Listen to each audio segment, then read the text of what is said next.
ఎందుకంటావా? పాపాసక్తో రిపురుజేతు సుకర సమరాంగనే. పాపముందు ఆసక్తి కలిగిన వాణ్ణి రణరంగంలో జయించడము చాలా సుకరహ అంటే తేలికైన పని అని. పుణ్యం కలిగిన వాణ్ణి జయించడం కష్టం గాని పాపం కలిగిన వాణ్ణి జయించడము చాలా తేలిక అన్నాడు. ఎందుకంటే పుణ్యం కలిగిన వాణ్ణి చేయడం కష్టం, ఎందుకంటే వాని పుణ్యం వాణ్ణి రక్షిస్తుంది. కానీ పాపాసక్తిని ఎలా సుకరం అంటే వాని పాపం వాణ్ణి భక్షిస్తుంది అన్నాడు. వాళ్ళ దగ్గరికి ఎవరైతే వెళుతారో శత్రు రూపంలో ఆ వెళ్ళిన వాళ్ళ యొక్క సగం బలము ఆ వాళ్ళకి వెళుతుందంట. అంటే అర్థం ఏంటిది? ఆ వెళ్ళిన వారి బలం వాడికి వాడే యుద్ధంలో పోట్లాడుకుంటాయి, వాలి తనకు తానుగా మిగిలిపోతాడు. అట్లాగే ఇక్కడ కూడా పాపాసక్తుడైన శత్రువు ఆ పాపం ఏదైతే ఉందో వాణ్ణి భక్షిస్తూ ఉంటుంది. భక్షించడం అంటే అర్థమేమి? వానిలో ఏమాత్రం కూడా బలం లేకుండా పోతుంది. అంతేకాకుండా ఎదుటి వాని యొక్క పుణ్యశక్తికి లోబడి ఉంటుంది కాబట్టి తొందరగా వాని యొక్క చావు వాడే తెచ్చుకున్నవాడు అవుతాడు. అందువలనే సుకరహ సమరాంగనే, చాలా సుకర అంటే తేలికైన పని అని. అందుకొరకే మనం కూడా ఏదైనా పని చేయాలంటే పుణ్యము తోడవుతే అది సంపూర్ణంగా జరిగే వరకు ఏమాత్రం కూడా విఘ్నాలు రాకుండా ఉంటాయి. అదే ఒకవేళ పుణ్యం తోడు కాకుండా పాపమే అడ్డం వచ్చిందనుకోండి, అప్పుడేమవుతాయి? విఘ్నాలు వస్తూ ఉంటాయి. అందుకొరకే ఏదైనా కార్యం సంపూర్ణంగా జరిగింది అంటే పుణ్యం యొక్క సహకారం. దానిలో విఘ్నాలు వచ్చినాయంటే దేని యొక్క విఘ్నం? అది పాపం యొక్క విఘ్నం. అట్లాగే ఎక్కడ కూడా కావచ్చు గాక అంతటా అదే పనిచేస్తూ ఉంటుంది. ధర్మము అధర్మము, ధర్మజనితమైన పుణ్యము అధర్మజనితమైన పాపము రెండు వెంటాడుతూ ఉంటాయి నీడవల. అట్లాగే ఇక్కడ పాపాసక్తుడైన వాడు రావణాసురుడు కాబట్టి ఒక రకమైన పాపం కాదు వాడిని అంటుకుంది. రకరకాలైన పాపము, దేవబ్రాహ్మణులను పీడించిన పాపము, సమస్త లోకాలను ఆధిపత్యం సంపాదించే వాళ్ళందరినీ కూడా బాధించిన పాపము, ఇంకా పరస్త్రీలను అపహరించి చెరలో పెట్టిన పాపము, రకరకాల పాపము అని వెనాడుతూనే ఉంది. అందువల్ల అలాంటిని సమరాంగంలో జయించడం ఏదైతే ఉందో వాడి పాపం వాణ్ణి అపహరిస్తుంది, సంవరిస్తుంది. కాబట్టి అధర్మే నిరత శత్రుభాగ్యేనైవ లభ్యతే. అధర్మమందు నిహితుడైన శత్రు ఏదైతే ఉందో అదృష్టం చేత దొరుకుతాడంట. ఎందుకంటే వాడిని తొందరగా తేలికగా సంహారం చేసి వాని రాజ్యాన్ని ఇంకా లక్ష్యాన్ని మనం స్వాధీనం చేసుకోవచ్చు. ధర్మమందు ప్రవక్తలైన వాళ్ళని సంహారం చేయడము చాలా కష్టమని దీని ద్వారా, ఈ ఆఖ్యాయిక ద్వారా మనకు కనిపిస్తుంది. అందువల్ల జీవుని యొక్క నీడ ఎట్లా అయితే ఎక్కడికి వెళ్ళినప్పటికీ వెంటాడుతూ ఉంటుందో, వెంటనే వస్తూ ఉంటుందో, విడవకుండా ఉంటుందో, అట్లాగే ధర్మానుగోగచ్చతి జీవయేక. తాను చేసిన ధర్మము అధర్మము ఈ రెండు కూడా జీవుని శరీరంతో నీడ ఎలా వస్తుందో అలాగే జీవుని అంటి పెట్టుకుని ఏ లోకానికి వెళ్ళినా, ఏ శరీరంలోకి వెళ్ళినా అది వస్తూనే ఉంటుంది, దాని యొక్క ఫలాన్ని చూపిస్తూనే ఉంటుంది. కాబట్టి ఈ రెండింటిని కూడా మనము జాగ్రత్తగా చూసినట్టయితే, ఒకసారి చెప్పుకున్నాం కర్ణుని గురించి. అర్జునుడు బాణం వేస్తే ఏమైంది? అది పోయి పూలమాలగా పడిపోయింది. దేని యొక్క ఫలం? అది పుణ్యం యొక్క ఫలం, దానం యొక్క ఫలం. అందువల్ల అందరూ చెయ్యాలంటూ చేయలేరు. దానకర్ణుడనే పేరు వానికి వచ్చేసింది అని దుర్యోధనకి ఈర్ష కలిగిందంటే. ఈర్ష అంటే ఏంటి తెలుసా? ఓర్వలేనితనం.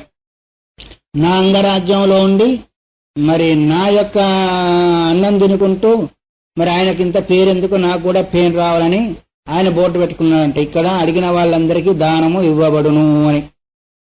అందుకని పుణ్యం సంపాదించుకోవాలి కదా, ఆయన కూడా రణరంగంలోకి వెళ్ళాలా. సరే వస్తున్నారు, ఇస్తూ ఉన్నారు. వర్షాకాలం కాబట్టి బోర్న వర్షం పడింది, రాత్రి పగళ్ళు ఎడతెగకుండా 15 రోజుల వరకు.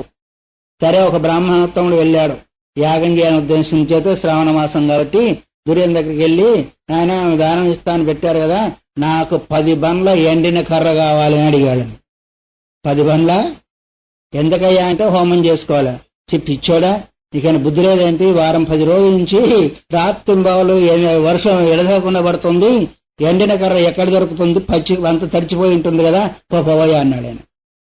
ఇంక మిగిలిన వాళ్ళు ఎవరి దగ్గర వెళ్ళాలా? కర్ణుడి దగ్గరికి వెళ్ళాలా. ఆయన 2 అక్షరాలు చదువుకోలేదంట స్కూల్లో. లాకెత్తం ఇస్తే లేదు, దాక్కొమ్మిస్తే దూ, ఏంటిది అది లేదు అని 2 అక్షరాన్ని చదువుకోలేదంట. పోయినగానే అడిగాడు. అడిగానే అంతేనా అన్నాడు. అట్లాగే కూర్చోబోయే ఆ యజ్ఞశాలలో నీకు వస్తుంది అన్నాడు. మంత్రిని వాళ్ళ సేవకులను పిలిచాడు. పలానా దగ్గర 4 ఇండ్లు ఉన్నాయి, అవి ఇప్పేసి ఆ కర్ర అంతా కూడా బండ్ల మీద తోలేసేవే అన్నాడు. ఆ బండ్లు ఎక్కడి నుంచి పోతున్నాయి? దుర్యోధను ఇంటి ముందు నుంచి పోతూ ఉన్నాయి. ఎక్కడిది కర్ర అంటే ఏం చెప్పాలి? ఇంకా కర్ణుని దగ్గర నుంచి తీసుకొస్తున్నా అంటే వాడి ముఖం ఏం కావాలా? ఎంత అవుతుంది, అంతేగా. అందువరకు ఈర్ష్య అనేది ఏదైతే ఉందో అది తనలో తానే కాలిపోతా ఉంటుంది. అందువరకు రామకృష్ణ స్వామి అంటుంది, ఇచ్చే బుద్ధి చచ్చే బుద్ధి ఎవరికి రాదంటాను. చావాలంటే ఎవరు చావాలనుకున్నారు, ఇవ్వాలంటే కూడా చేతులు బయటికి చాలా మందికి రావు. దుర్యోధనం అంత బోటు పెట్టుకున్నా, అంత చక్రవర్తి అనిపించుకున్నా ఇవ్వగలిగాడా? అందువరకే తాను చేసిన కర్మ యుద్ధ రంగంలో అన్ని పోయిన తర్వాత పుణ్యం ఏదైతే ఉందో అర్జునుడు బాణం వేయగానే అది రక్షించగలిగింది. చెప్పుకున్నాం కథంత, మళ్ళీ చెప్పక్కర్లా. అట్లాగే ఇక్కడ రావణాసుడు ఏం చేశాడు? పాపాసక్తుడైనాడు కాబట్టి ఆ పాపం ఇప్పుడు ఏం చేయాలా? అని భక్షిస్తుందా, రక్షిస్తుందా? పుణ్యం చేస్తే చేయొచ్చుగాక. శివారాధన చేశాడు, శివుని తప మెప్పించాడు, అంతేకాక నిత్యాగ్నిహోత్రం చేశాడు, ఏమో చేశాడు. సరే, దేని కొరకు చేశాడు? ఆయుష్ని పెంచుకునకు చేసుకున్నాడే కానీ పరోపకారనిత్యమే కాదు, పరులను పీడించడానికి పెట్టింది.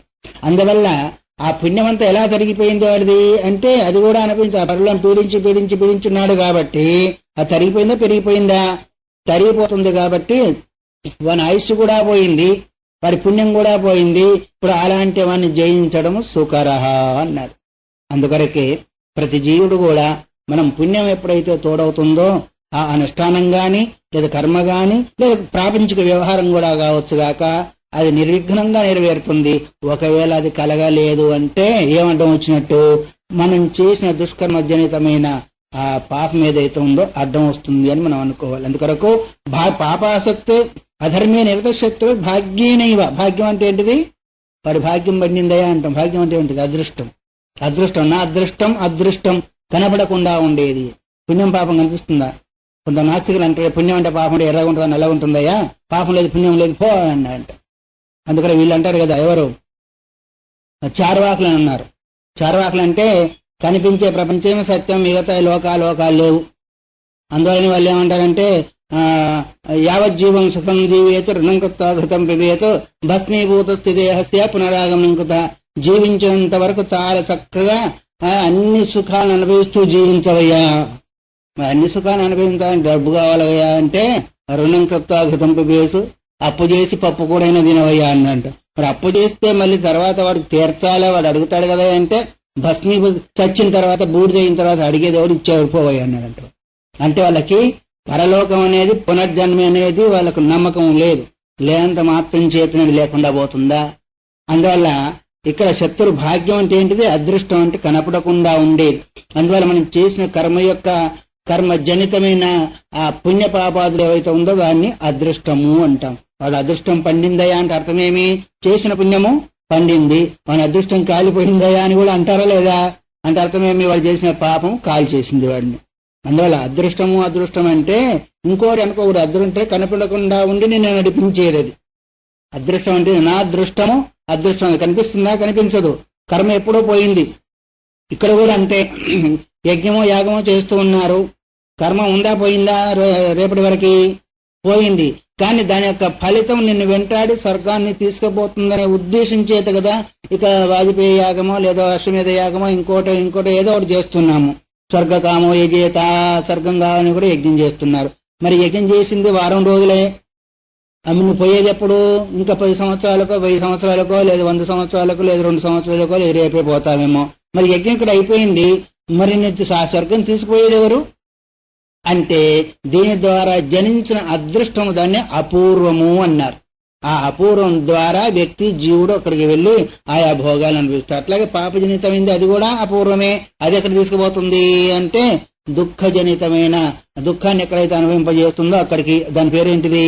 యమలోకం అని ఒక పేరు పెట్టారనుకోండి, అక్కడ తీసుకెళ్తుంది. కాబట్టి అదృష్టం అంటే నీకు కనిపించకుండా ఉండి నిన్ను ముందుకు నడిపించేది ఏదైతే ఉందో అదే అదృష్టము. అది ఎప్పుడో ఒకప్పుడు నీవు సంపాదించి పెట్టుకున్నావు కాబట్టి నిన్ను దారిలో నడిపిస్తూ ఉంటుంది. అందువల్ల భాగ్యేనైవహి అంటే అదృష్టం చేతనే లభిస్తాడు. ఎందుకంటే అలాంటి వాళ్ళను సంవరించే దానిలో ఎక్కువ కష్టమేమీ కలగదు అని ఉద్దేశించారు. అధీత ధర్మశాస్త్రోపి సదా వేదరతోపి వా వినాశకాలే సంప్రయత్తే ధర్మ మార్గాచ్యుతో భవేత్. అధీత ధర్మ ఎన్ని ధర్మశాస్త్రాలు చదివినప్పటికీ, ఇది చాలా నోటు చేసుకోవాల్సిన పాయింట్. మనం అనుకుంటాం ఇంత చదివాం, నన్ను చదువు రక్షిస్తుంది, అది రక్షిస్తుంది, ఇది రక్షిస్తుంది అని. కానీ అధీత ధర్మశాస్త్రోపి ఎన్ని వేదాంగాలంతా కూడా అధ్యయనం చేయొచ్చుగాక, బాగా వినవచ్చుగాక. సదా వేదరతోపివా ఎప్పుడు నిత్య నిరంతరం కూడా వేదాధ్యయనం వల్లిస్తూ ఉండొచ్చుగాక. వినాశకాలే సంప్రాప్తే ధర్మ మార్గాచ్యుతో, మనకి వినాశకాలం వచ్చింది అంటే ధర్మ మార్గం నుంచి పతితుడవుతాడు. ఎందుకు అంటే వినాశకాలం ఎప్పుడు వస్తుంది వారికి? ధర్మ మార్గం నుంచి చితుడైనందువల్ల వినాశకాలం వస్తుందా? వినాశకాలం వస్తే ధర్మ మార్గం నుంచి చితుడవుతాడా? ప్రశ్న సమానం రాలా. వినాశకాలం వస్తే ధర్మ మార్గం నుంచి చితురవుతాడా? ధర్మ మార్గం నుంచి చితురవుతే వినాశకాలం వస్తుందా? ధర్మ మార్గం నుంచి చితురవుతేనే వినాశకాలం వస్తుంది. ఎందుకంటే వినాశకాలం మొదలు ఎందుకు వస్తుంది అంటే కారణం లేకుండా కార్యం జరిగేదానికి వీల్లేదు. ఇంతవరకు చెప్పుకున్నారా, విత్తు లేకుండానే చెట్టు వచ్చేదానికి వీల్లేదని. సరే, చెత్త ముందా విత్తు ఉందా తర్వాత సంగతి. కాబట్టి ఇక్కడ ఎప్పుడైతే ధర్మ మార్గం నుంచి చితురవుతాడో అప్పుడు వానికి వినాశకాలము వస్తుంది. అందుకే కదా అది శిశుపాలుడు రోజుకు 100 తప్పులు సహించేట్టుగా ఒప్పుకున్నాడు. ఆ 100 ఎప్పుడైతే పూర్తయిపోతే అప్పుడేమవుతుంది? వారికి చావు వచ్చేసిస్తుంది. అట్లాగే ప్రతి జీవుడు కూడా వాడి యొక్క అధర్మ మార్గ ప్రవర్తన దేనికి కారణమవుతుంది? వాడి వినాశానికి కారణభూతం అవుతుంది. అందుకొరకే వినాశకాలే సంప్రాప్తే ధర్మ మార్గాచ్యుతో భవతి యదా తదా వినాశకాల సంప్రాప్త. ఎప్పుడైతే ధర్మ మార్గం నుంచి వారు పోతున్నారంటే మనం అనుకోవడం వీనికి వినాశకాలము లేదా అంటారే వినాశకాలే. ఆ విపరీత బుద్ధి ధర్మ మార్గం నుంచి, విపరీత బుద్ధి అంటే అర్థమేమి? అక్రమ మార్గంలో వెళ్ళడమే విపరీత బుద్ధి, సక్రమ మార్గం వెళ్ళడమే సద్బుద్ధి. అందువల్ల విపరీత బుద్ధి అంటే అర్థం ఏమంటే శాస్త్ర నిర్దిష్ట మార్గం నుంచి తప్పుకోవడమే అది విపరీత బుద్ధి. అంటే ఒకటి ఉంటే ఒకటి చేయడము. నేను చూసిన కుందేటికి 3 కాళ్ళు అనే భావన ఏదైతే ఉందో అది విపరీత బుద్ధి అన్నారు. దాని పట్టుదల. అందువల్ల సాధ్యమైనంత వరకు తాను ఎలా వెళుతున్నది తనకు తెలిసో తెలియకనో ముందు వెడుగు వేస్తూ ఉంటాడు. కానీ తనకు తెలిసింది సత్యం అనుకునేదానికంటే అందువరకు ఒక మార్గదర్శి ద్వారా మార్గ నిర్దిష్టంలో నడుస్తూ ఉన్నప్పుడు తనకు సాధ్యమైనంత వరకు ధర్మ మార్గచ్యుతి జరగదు. ఎందుకంటే తన తప్పును తను తెలుసుకొని ఆ తప్పును సరిదిద్దుకునేదానికి ప్రయత్నము చేస్తూ ఉంటాడు. అందువల్ల సదా వేదరతుడైనప్పటికీ వినాశకాలం ఒకవేళ వస్తే అంటే ధర్మ మార్గం నుంచి ఎప్పుడైతే అతను చ్యుతుడు అవుతాడో అప్పుడు వినాశకాలము వానికి ఎట్లా వచ్చేసిందయ్యా వారికి వినాశకాలం? ధర్మ మార్గం నుంచి చ్యుతుడు ఎట్లా అంటావా? చెప్తున్నాడు 32 పీడ్యంతే దేవతా సర్వ, సమస్త దేవతలను పీడిస్తున్నాడు. దేవతలు ఎలా అయ్యారు వాళ్ళు అంటే ఒక పుణ్యకర్మ చేసినందువల్ల కదా దేవతా శరీరాలు వచ్చాయి. ఊర్ధ్వం గచ్చంతి సత్వస్థ మధ్య తిష్టంతి రాజసాహ జగన్యగుణ వృత్తిస్థ అధో గచ్చంతి తామసాహ అని. అందుకని పుణ్యకర్మలు చేసినారు కాబట్టి వాళ్ళు పుణ్యాత్మలను పీడించినందువల్ల ధర్మమా అధర్మమా? పుణ్యాత్మను పీడించినందువల్ల ధర్మమా అధర్మమా? అధర్మము. ఇప్పుడు దేవతలను పీడించినందువల్ల అధర్మ మార్గ ప్రవర్తకుడయ్యాడా ధర్మ మార్గ ప్రవర్తకుడయ్యాడా? అందుకలకే యదా యదా ఈ ధర్మస్య గ్లానిర్భవతి భారత అభ్యుత్థాన ధర్మస్య తదాత్మానం సృజామ్యహం అన్నారు. ఎప్పుడెప్పుడు ధర్మ మార్గానికి చితి జరుగుతుందో అధర్మ మార్గం బెచ్చుబరిగిపోతుందో అప్పుడు నేను అవతరిస్తా అన్నాడు. అందువల్ల ఇప్పుడు దేవతలను పీడించినందువల్ల ఒక అధర్మం అయింది. సతతం ఏన పాపిన ఒక్కసారి కాదు 2 సార్లు కాదు, నిత్య నిరంతరం కూడా వాడు పీడిస్తూనే ఉంటాడు రాత్రింబవళ్ళు. ఇది కొంతమంది గయ్యాలి భార్య ఉంటున్న భర్తను, గయ్యాలి భర్త ఉంటే భార్యను రాత్రింబవళ్ళు పీడిస్తూ ఉంటారు కదా, చూస్తూనే ఉంటారు మీరు లోకంలో అంతా కూడా. వాళ్ళు పిచ్చిపోయినా వీళ్ళు నష్టపోతా ఉంటారు, వీళ్ళు పిచ్చిపోయినా వాళ్ళు నష్టపోతా ఉంటారు. వాళ్ళ జీవితము నరకమయమే అవుతుంది. వీళ్ళు దేవతలు అయినప్పటికీ వీడు బలం కలిగి ఉన్నాడు కాబట్టి రావణాసురుడు రాత్రి సతతం అంటే నిత్య నిరంతరం కూడా రాత్రింబవళ్ళు వాళ్ళని పీడిస్తూనే ఉన్నాడు. ఏదో రకంగా వాళ్ళ యొక్క సుఖభోగాలను అనుభవించకుండా. ఒక్కసారి చేస్తేనే వారి పాపం అంటే నిత్య నిరంతరం కూడా చేస్తే ఏమవుతుంది? ఇంకా పాపం ఎక్కువైందా తక్కువైందా? అందువల్ల వారు పండిపోయింది పాపం అంతా కూడా.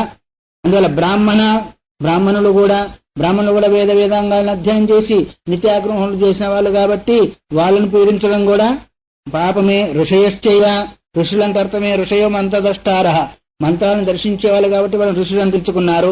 అలాంటి ఋషులను కూడా పీడిస్తున్నారు. ఇంతమంది బ్రాహ్మణ శరీరం ఎప్పుడు వస్తుంది అంటే అది కూడా పుణ్యం చేతనే వస్తుంది.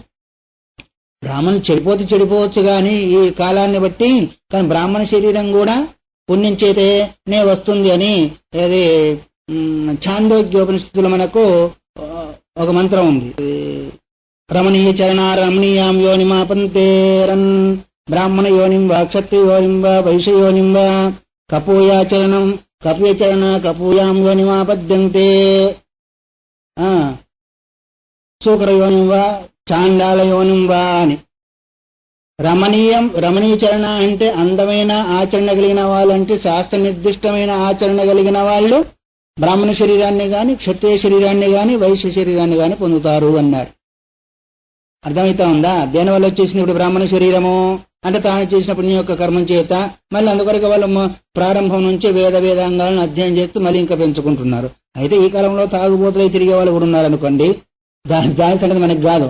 అసలు వాస్తవికంగా ఆ శరీరం ఎలా వస్తుందంటే ఎంతో కొంత పుణ్యం ఉంటేనే. అట్లా క్షత్రియ శరీరం కూడా పుణ్యం చేత వస్తుంది కాబట్టి పూర్వకాలంలో వాళ్ళు రాజ్య పరిపాలకులయ్యారు. కపూయామి మాపంతే అంటే నిందితమైన కర్మ చేసిన వాళ్ళు కుక్క జన్మనో పంది జన్మనో లేదా చండాల జన్మనో పొందుతున్నారు అని. కాబట్టి ఇప్పుడు బ్రాహ్మణాదులను కూడా పీడిస్తున్నారు అంటే వేదాంగాలను అధ్యయనం చేసేవాడిని పీడిస్తున్నారంటే వేదాన్ని నిందించినట్టు అయింది, పుణ్యకర్మ చేసే వాళ్ళని కూడా దూషించినట్టుగా అయింది. కాబట్టి అది కూడా పాపహేతువే అయింది. తర్వాత ఋషులు ఏం చేశారు? వాళ్ళు తపస్సంపన్నులు కాబట్టి ఎవరికి ఏ అపకారం చేయకుండా ఉపకారం చేస్తే చేస్తారు, లేకపోతే మామూలుగా తటస్థంగా ఉంటారు. మరి అలాంటి వాళ్ళను కూడా పీడిస్తున్నారు అంటే ఎన్ని రకాలైంది ఇప్పటికి?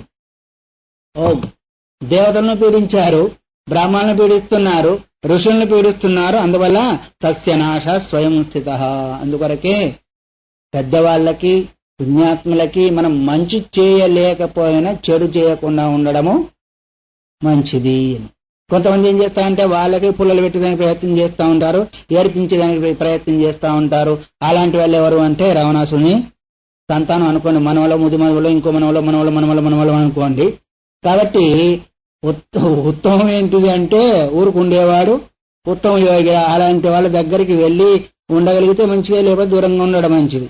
కానీ అలాంటి వాళ్ళకు ఏదో రూపంలో మనస్సు చేత గాని వాక్కు చేత గాని శరీరం చేత గాని బాధ కలిగించినట్టయితే ఎవరికి వాళ్లే ఆయుష్ను తగ్గించుకుంటున్నారు, సుఖాన్ని తగ్గించుకుంటున్నారు, దుఃఖానికి హేతుభూతులు అవుతున్నారు అనేది ఈ ఆఖ్యాయిక వల్ల మనకు కనిపిస్తుంది. కాబట్టి దేవతల్ని బ్రాహ్మణుల్ని ఋషుల్ని పీడించినందువల్ల వాని యొక్క నాశనాన్ని వాడే స్వయంగా కొని తెచ్చుకున్నాడు. సరే, ఇక్కడికి రావణాసుని సంగతి అంతా కూడా అయిపోయింది. వాడు ఎప్పుడు చచ్చిపోయి ఉన్నాడు. తర్వాత నీకెవరు సహకారం, నేను ఒక్కనే ఉన్నాను మా తమ్ముడితో కూడా అని అన్న బాధపడ్డావే, ఒక్కడు ఏం లేవు నాయన. కిష్కిందానగరే రామదేవానామంశ సంభవా వానరా బహవో జాత దుర్జయ బలవత్తరా. రామ, కిష్కిందానగరంలో దేవతల యొక్క అంశం చేతనే బలవంతులైన వాళ్ళు, దుర్జయులైన వాళ్ళు, ఇతరుల ద్వారా జయింపబడిన వాళ్ళు వానరులు చాలా మంది జన్మించారు కదా. రామావతారంలో కిష్కిందానగరంలో దేవతాంశం చేత వానరులై పుట్టారు. కృష్ణావతారములో మునులంతా కూడా గోపికలై పుట్టారు. ఎవరి కొరకు? భగవంతుని సేవించేదాని కొరకు, భగవంతుని ఆయనకు ఆనందమే ఉంది, దుఃఖం ఎప్పుడు లేదు. అయినప్పటికీ ఏదో ఒక నిమిత్తం ఉండాలి కదా క్రియాకలాపాలు జరగాలంటే. పరమాత్మకు మనకంటే కర్మ ఉంది కాబట్టి జన్మ వచ్చింది. పరమాత్మ కర్మ ఎక్కడుంది? జన్మ వచ్చేదాని కొరకు కర్మ లేదు. అయినప్పటికీ జీవులను ఉద్ధరించే నిమిత్తాన్ని పెట్టుకొని ఆయన శరీరాన్ని తీసుకుంటున్నారు. అట్లాగే ఇక్కడ దేవతల యొక్క అంశ చేత రకరకాలైన దుర్జయులైన వాళ్ళు, బలవత్తరులైన వాళ్ళు చాలా మంది వానర రూపంలో అవతరించారు. ఎక్కడ? కిష్కిందా నగరంలో. సాహయంతే కరిష్యంతి తైర్వధాన చ ప్రయోజనం. ఆ వానర రూపంలో ఉన్న దేవతలందరూ కూడా, ఎందుకంటే దేవతల చేత చావకుండా వరాన్ని పొందాడు కాబట్టి ఇప్పుడు ఆ రూపంతో పోయడానికి వీల్లేదు. రూపం మార్చుకోవాలి. రూపం మార్చుకున్నారా? శరీరం మార్చుకున్నారా? ఏదో ఒకటి మార్చుకున్నారు. కాబట్టి ఆ రూపం మార్చుకోవాలి కాబట్టి దేవతా రూపం ఉంటే వీళ్ళు యుద్ధం చేసి వీళ్ళే చనిపోతారు తప్ప వీళ్ళు గెలవలేరు. కాబట్టి ఇప్పుడు రూపాన్ని మార్చుకున్నారు. వాన రూపంలో వచ్చారు దేవతలే, దేవత అంశ చేత. అందువల్ల వాళ్ళందరూ కూడా నీకు సహాయం చేస్తారు. తైర్బధాన పయోనిధి అంటే సముద్రాన్ని నువ్వు బంధించవయ్యా అంటే ఆనకట్టవయ్యా అర్థం దానికి. అనేక శైల సంబద్ధే సేతౌ యాంతి బలిముఖా, అనేకమైన కొండలతో రాళ్లతో ఆ సేతువు నిర్మించి దాని ద్వారా లంకాపట్నం ఎందుకన్నా మొదలు అడిగాయి కదా, అంత విశాలమైన సముద్రం నేను ఎలా దాటాలి, ఎలా జయించాలి అనే ఆ సందేహాలన్నిటికీ కూడా ఇప్పుడు సమాధానం చెబుతున్నాడు. ఎలా దాటాలి అంటే సేతును బంధించు రాళ్లతో. సహాయం ఎవరు చేస్తారు అంటే ఏం చెప్పారు, దేవతాల యొక్క అంశ చేత అందరూ వానరులై పుట్టారు. ఇప్పుడు 2 సందేహాలు తీర్నాయలేవా? ఎలా దాటేదని అనేదాన్ని సందేహం తీర్చాడు. అనేకమైన శైల కొండల చేత సేతును బంధించమని. ఇంకో సందేహం అంటే ఏకాకిని అన్నాడు కదా, నేను ఒక్కనే ఎట్లా పోయి జయించాలి అంటే దేవతల యొక్క అంశ చేత వానరులంతా కూడా మీకు సహాయం చేస్తారు అనే ఉద్దేశం చేత. రావణం సగనం హత్వా తామానే నిజాం ప్రయాం, ఈ విధంగా నువ్వు వాళ్ళ యొక్క సహకారం తీసుకొని లంకా నగరానికి వెళ్లి సగనం అంటే తానికి తోడుగా ఉన్న ఆ రాక్షసులందరినీ కూడా సంహారం చేసి రావణ్ణి కూడా సంహారం చేసి నీ యొక్క భార్యను తీసుకుని రమ్మని పరమశివుడు ఉపాయాన్ని చెప్తూ ఉన్నాడు. అందువల్ల దైవానుగ్రహం అనేది ఏదైతే ఉందో మన జీవితంలో వచ్చే రకరకాలైన బాధలను ఇలాంటి బోధ ద్వారా మనలో తీర్చివేసి మన లక్ష్యాన్ని పూర్తి చేసే అవకాశం ఉంటుంది. అందువరకే దైవానుగ్రహం కూడా ఒకటి కారణం అని చెప్పేదానికి మనకు పెద్దవాళ్ళు ఏమేమి అనుగ్రహాలు కావాలి మొత్తం మనకి, గురువు అనుగ్రహము, ఆత్మానుగ్రహము, శాస్త్రానుగ్రహం. దానిలో దైవానుగ్రహం ఇలాంటి బలీయమైన దారి లోపల అసహాయమైన స్థితి లోపల ఎక్కడ దిక్కు లేకుంటే దేవుడే దిక్కని ఒక మాట సామెత చూడండి. స్వయం భగవంతుడు ఇప్పుడు తను చేయవలసిన పద్ధతినంతా కూడా చెప్పి ఈ విధంగా వెళ్ళవయ్యా అని చెప్పేశాడు. అయింది. ఇక్కడికేమో నీకు సహకారం ఎవరు చేస్తారు, సముద్రాన్ని ఎలా దాటాలి అనే విషయాన్ని చెప్పాడు. ఇప్పుడు రెండింటిని గుర్తు చేశారు, గుర్తుపెట్టుకోండి. ఒకటేమో అధర్మ మార్గ ప్రవర్తకుడై ఉన్నాడు కాబట్టి చంపడం చాలా సులువు. రెండోది ఏం చెప్పాడు, నీకు ఫలానా సహకారం చేస్తాడు దాటేదానికి ఈ ఉపాయం అని మూడోది చెప్పాడు. కానీ యుద్ధం ఎలా చేయాలా అది కూడా చెప్పాలా వద్దా?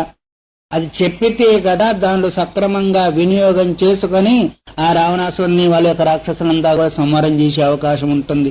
ఇప్పుడు యుద్ధం చేసే పద్ధతిని దానిలో నైపుణ్యాన్ని ఏ విధంగా చేసినట్టయితే నీకు విజయం కలుగుతుంది, ఏ విధంగా చేసినట్టయితే నీకే అపకారం కలుగుతుంది అనే విషయాన్ని దీన్ని ఏమన్నారు అటువంటి రోజు చెప్పుకున్నది. యోగక్షేమం పహామ్యం అన్నారు. ఇదే క్షేమం.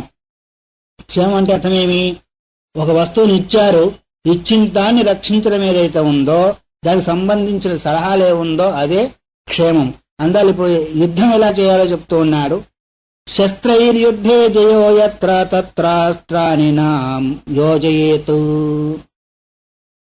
శస్త్రై యుద్ధే జయో యత్ర, శస్త్రాల చేత ఎక్కడైతే జయం కలుగుతుందనుకుంటారో అక్కడ అస్త్ర ప్రయోగం చేయకూడదు.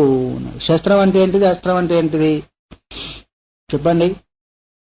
శస్త్రం అంటే బాణాలు, అస్త్రం అంటేనో లోహం తెచ్చితే ఖడ్గాలు వగైరా ఉంటాయే వాటిని అస్త్రాలు అంటారు. కాబట్టి బాణాలతో ఎక్కడైతే యుద్ధంలో జయం కలుగుతుందో అక్కడ అస్త్ర ప్రయోగము చేయకూడదు. ఆ తర్వాత నిరస్త్రేషు, ఎవరి చేతిలో అయితే అస్త్రము లేదో నిరస్త్రులై ఉన్నాడో వాళ్లతో యుద్ధము చేయకూడదు. కర్ణుడు నిరస్త్రుడై ఉన్నాడు, చేతిలో ఏమీ లేదు, ఆయన వేశాడా లేదా? ఎవరు? అర్జునుడు వేశాడు. మన అప్పుడు తప్ప కాదా? తప్పే అయినప్పటికీ భగవంతుని యొక్క ఆజ్ఞ అది. భగవంతుని ఆజ్ఞం చేశాడే కానీ ఆయన ఇంకోటిని చూడలేదు. ఇద్దరు కలిసి ఒకసారి విహారానికి వెళ్ళారంట, కృష్ణుడు అర్జునుడు విహారానికి వెళితే సాయంత్రం పూట చక్కటి గాలి వస్తుంది. అలాంటి దూరం నుంచి ఓ గుంపుగా తెల్లగా వస్తున్నాయి. చూసావు అర్జున, హంసలు ఎంత చక్కగా బాగా వస్తున్నాయంటే అవును స్వామి చాలా చక్కగా ఉంది అని 2 చేతులు జోడించి నమస్కారం చేసి ఆహా ఎంత బాగా వస్తున్నాయని అంట.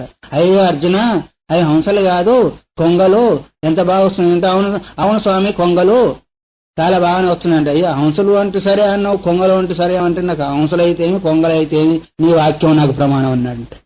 అవి హంసలైతే నాకేమి, కొంగలైతే నాకేమి, నీ వాక్యం నాకు ప్రమాణం. నాగో గురుభక్తి అంటే మన గురువు గారు ఎంత గురువు అయితే మాత్రమే నన్ను ఇట్లా అంటారా అనే భావన వచ్చిందనుకో, పాయ మన గురుభక్తి అంతా కూడా. అది మంచైనా చెడైనా మీ వాక్యమే మా వాక్యం శిరసావహించేది ఏదైతే ఉందో ఆ దోషం మనకి రాదు. ఎందుకంటే గురువాజ్ఞ అయితే ఒక్కొక్క దగ్గర మెలకువ కూడా కలిగి ఉంటుంది. అందువల్ల ఇక్కడ ఆయన వేయమన్నాడు, వేశాడు అంతే. వద్దన్నాడు, మానుకున్నాడు, అది ఆయన చూసుకుంటాడు. అందువల్ల ఇక్కడ కూడా మరి యుద్ధం యొక్క నియమం ఏంటంటే నిరస్త్రీషు, చేతిలో అస్త్రం లేకపోతే వాళ్లతో యుద్ధము చేయకూడదనే నియమం ఉంది. ఆ నియమాన్ని ఎప్పుడు శివుడు చెప్తున్నాడు. నిరస్త్రీషు అల్పశస్త్రేషు, సామాన్యమైన శస్త్రాలు ఉన్నాయి, అసలు అస్త్రాలు అనేది లేనే లేవు. ఆ పలాయన పరివేశిత, యుద్ధానికి భయపడి వాళ్ళు పలాయనం చిత్తగించారంటారు. పలాయనం అంటే ఏంటిది? పారిపోతా ఉంటారు. యుద్ధానికి భయపడి పారిపోయే వాళ్ళ మీద, అస్త్రాలు లేని వాళ్ళ దగ్గర, అల్పశస్త్రేసు, అల్పమైన శస్త్రాలు ఉన్న వాళ్ళతో కూడా అస్త్రాన్ని ముంచన్ దివ్యాన్ని స్వయమే వినశ్చిది, అలాంటి అధర్మ యుద్ధం అయింది. మరి ధర్మయుద్ధం ఎట్లయింది అంటే దానికి ముందు వాళ్ళు అధర్మం చేశారు. ఎవరు? జూదం కాదు, పాడు కాదు, యుద్ధంలోనే అభిమన్యుని అందరి కలిపి అక్రమంగా సంహారం చేశారు. ఇంకా ఇటువంటి చాలా చాలా వాళ్ళలో జరిగినాయి కాబట్టి మీరు చేశారు కాబట్టి మేము చేసాం, దెబ్బకు దెబ్బ అంతే. అవును కదా. కానీ ధర్మయుద్ధంలో మాత్రం అందుకొరకు కదా, యుద్ధంలో చనిపోతే స్వర్గం అన్నారు. అతవా ప్రాప్సే స్వర్గం జిత్వావా భోక్షసేమయం, మనకు శాస్త్రమే ప్రమాణం. ధర్మయుద్ధం చేస్తూ చేస్తూ మరణించినట్టయితే అలాంటి వారికి స్వర్గం అంట. ఇప్పుడు కొంతమంది ఏం చేస్తారు, స్వర్గం కావాలని వాళ్ళు ఏం చేస్తా ఉంటారు, యజ్ఞయాగాదులు చేస్తా ఉంటారు. కానీ దేశ రక్షణ కొరకై ధర్మయుద్ధం చేస్తూ ఒకవేళ యుద్ధంలో గెలిచాడా రాజ్యభోగం, యుద్ధంలో చనిపోయాడా స్వర్గభోగం. అటైనా మంచిదే, ఇటైనా మంచిదే. కానీ అధర్మ యుద్ధం చేత ఏదైతే ఉందో స్వర్గానికి వెళ్ళేది, అధర్మ యుద్ధం చేస్తూ చేస్తూ చనిపోయాడు అనుకోండి, స్వర్గం పోడు. వాడు ఎక్కడికి పోతాడు? ఇంకో దగ్గరికి పోతాడు, నరకలోకానికి పోయేదానికి ఆస్కారం అవుతుంది. అందువల్ల ఇక్కడ స్వయం ఎవరైతే శస్త్రాలు లేకుండా నిరస్త్రాలపైన పారిపోయే వాళ్ళపైన అస్త్రాలు వేస్తుంటాడో వాడు స్వయమేవ వినశ్యతి, స్వయం వాడికి వాడే నశించిపోతా ఉంటాడు అన్నారు. అందువల్ల యుద్ధం యొక్క ప్రక్రియ తెలిసిన వాళ్ళు, తెలుసుకోకుండా చేసేవాళ్ళు, ఇవి రెండిట్లో ఒకరు స్వర్గానికి వెళ్లేదానికి, ఒకరు నరకానికి వెళ్లేదానికి ఆస్కారం అవుతుంది. అందువల్ల అథవాక్యం బహుక్తేన మయైవోత్పాదితం జగత్ మయైవ పాల్యతే నిత్యం మయా సంహ్రేతేపి చ. ఇక్కడికి ఈ ఘట్టం పూర్తి అయిపోయింది. ఏది? యుద్ధ సంబంధమైన ఘట్టము పూర్తి అయిపోయింది. ఏ విధంగా యుద్ధం చేయాలి, ఎవరెవరు నీకు సహకారం చేస్తారో, ఎలా సముద్రాన్ని దాటాలి, పాపాసక్తుడైన వాడు కాబట్టి వానికి చంపేదానిలో పరిశ్రమ చేయవలసిన ఎక్కువ పరిశ్రమ కూడా ఉండదు అని ఎంతవరకు చెప్పవలసిందంతా కూడా చెప్పాడు. ఇది ఒక బీజ శ్లోకం, 37వ శ్లోకం. మయైవ అథవాక్యం బహుక్తేన మయైవోత్పాదితం జగత్ మయైవ పాల్యతే నిత్యం మయా సంవేదేపి చ. ఇంకా నీకు ఎక్కువేం చెప్పాలి నాయన? మయైవ ఉత్పాదితం జగతి, జగత్తంతా కూడా నేనే, జగత్తునంతా కూడా నేనే సృష్టి చేశాను, నేనే పాలిస్తున్నాను, నేనే సంవ్రియతే లయం, అంటే సృష్టి స్థితి ప్రళయాలకు కూడా నేనే కర్తను అన్నాడు. దీన్ని బీజ శ్లోకంగా మనం భావించాం. బీజ శ్లోకం అంటే బీజం అంటే ఏంటిది? కారణం. మనము ఇంకా ఏంది మాటల్లో మాట్లాడుతూ ఉన్నప్పుడు ఏం చెప్తాంలేండి, అది పెద్ద కథలేండి అంటారు. ఆ మాటలు ఏంటి ఆ కథ ఏంటి చెప్పమ్మా ఎదు వాళ్ళు అడిగేందుకు. అసలు ఆకాంక్ష కలిగించేదానికి ఒక మాటని ఊరుకున్నట్టే ఊరుకుంటే వాళ్ళు ఏం చేస్తారు, ఎదుటి వాళ్ళు ఆ ఆకాంక్షను కలిగించారు కాబట్టి ఏంటో తెలుసుకోవాలి, వాళ్ళు మళ్ళీ ప్రశ్న వేస్తూ ఉంటారు. అట్లాగే ఇక్కడ శివుడు కూడా ఏం చేశాడు, నేనే సృష్టిస్తే ప్రళయాలకు కారణం అని ఒక మాట చెప్పగానే ఎదుటి వాళ్ళకి సందేహం కలుగుతుందా లేదా, మీరు ఎట్లా సృష్టి స్థితి ప్రళయాలకు కారణం అనేవాని. అందువల్ల ఈ శ్లోకాన్ని అనుసరించే ముందు గ్రంథమంతా కూడా నడుస్తుంది. ఇప్పటి వరకు ఇక్కడి వరకు మనం నెల రోజుల నుంచి 40 రోజులు విన్నదంతా కూడా ఏంటిది? భూమికా భాగం. భగవద్గీతలో ఎట్లాగైతే 2వ అధ్యాయము 10వ శ్లోకం వరకు భూమికా భాగంగా